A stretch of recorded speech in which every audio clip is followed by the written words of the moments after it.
শেহতীয়াকৈ সকলোলৈকে নৱবৰ্ষৰ শুভেচ্ছা আৰু শুভকামনা জ্ঞাপন কৰিলোঁ। আজি মই আবৃত্তি কৰিবলৈ লোৱা কবিতাটিৰ শিৰোনাম আই। আই, তই কেনে সন্তানৰ জন্ম দিলি, কেনে পাপী, নিষ্ঠুৰ, লোভী, লম্পট, নিৰ্দয় সন্তানৰ জন্ম দিলি।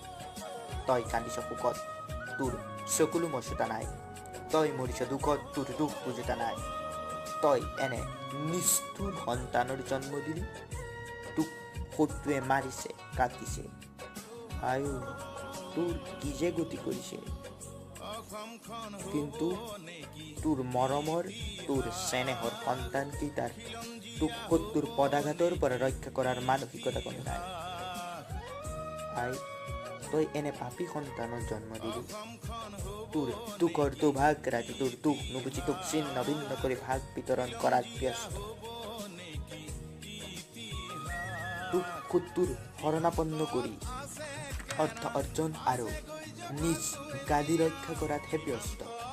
আই, তোৰ পূজা দূৰৈৰ কথা, তোৰ দুখৰ দুভাগ ৰাতি চিঞৰি চিঞৰি কণা কান্দো শুনিবা নাই।